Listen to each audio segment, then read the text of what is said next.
আগামী 24 ঘন্টার মধ্যে তারা দ্রুত বিচারিক ট্রাইব্যুনাল গঠন এবং এটার ক্ষেত্রে তারা যেই আন্তর্জাতিক গোয়েন্দা সংস্থা যেমন এফবিআই এবং স্কটল্যান্ড ইয়ার্ডের মতো যারা পেশাদারী গোয়েন্দা সংস্থা রয়েছে তাদের সহায়তা নিতে হবে। পরবর্তী সময়ে বাংলাদেশের সব থেকে সাহসী এবং প্রমিনেন্ট একজন ভোটার ছিল যিনি কখনো ভয় করে কখনো কথা বলেন নাই।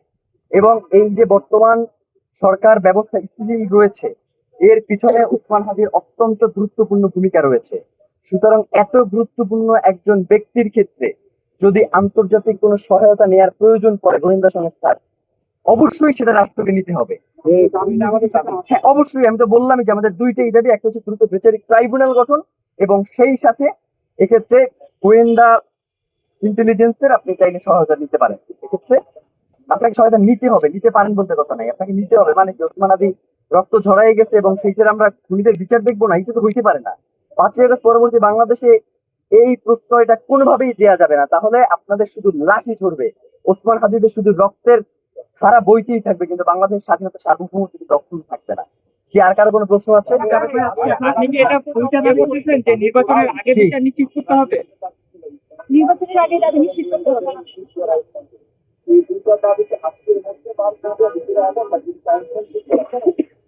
টাইম ফ্রেমের ব্যাপারে যেটা সেটা আপনারা জানেন যে প্রধান উপদেষ্টা গতকালকে একটি নিরাপত্তা বিশ্লেষকদের নিয়ে একটা বৈঠক করেছে এবং সেই বৈঠকে সে বলেছে এছাড়াও হাদি, মানে হচ্ছে হাদি এখন আর মেইন সাবজেক্ট নাই, মানে হাদিকে মেইন সাবজেক্ট দিয়ে বাদ দেওয়ার মতো চেষ্টা করা হয়েছে।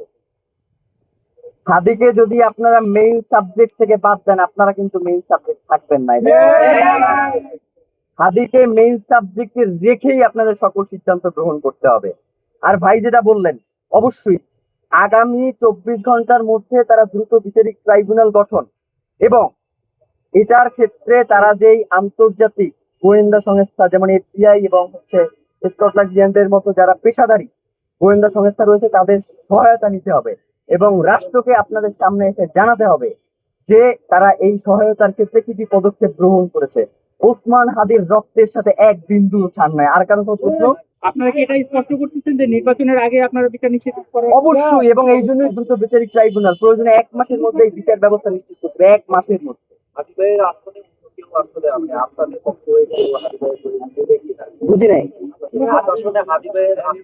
আচ্ছা, এখন পর্যন্ত ঢাকা 8 আসনে হাদি ভাইয়ের হয়ে ইলেকশনে কেউ লড়বেন কিনা এই ব্যাপারে ইনকিলাব মঞ্চ কোন ধরনের সিদ্ধান্ত গ্রহণ করে নাই এবং এখন পর্যন্ত আমরা ঢাকা 8 আসনে ইনকিলাব মঞ্চ সিদ্ধান্ত গ্রহণ করবে কিনা সে ব্যাপারে আমাদের মধ্যে কোনো মিটিং হয় নাই। তো আমরা ইনশাল্লাহ এটা নিয়ে অতি শীঘ্রই বসবো এবং আপনাদেরকে এই ব্যাপারে আমরা তথ্য জানাবো। মানে ওসমান হাদি ভাই কখনো লুকোচুরি পছন্দ করতেন না, আমাদের মধ্যেও কোনো লুকোচুরি নাই। আমরা যেইটা বলবার সেটা আপনাদের সামনে এসেই বলবো, আমাদের কোনো কিছু টান নাই।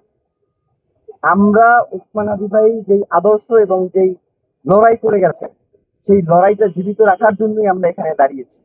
হয়তো আমাদেরকে যেইভাবে এই ফোকাস থেকে দূরে সরিয়ে রাখবার জন্য চেষ্টা করা হচ্ছে আজকে, তাইলে আমরা আপনাদের সামনে এসে দাঁড়াইতাম না। সোজা কথা, আমরা এখানে দাঁড়াইছি মানে হচ্ছে ওসমান হাদি গ্রেফতার নিশ্চিত করেই আমরা এখান থেকে যাবো।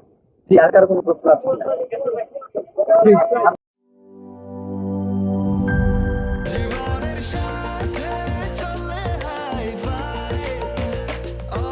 স্বাস্থ্যকর অল টাইম, সব সময় অল টাইম হেলদি লাইফ।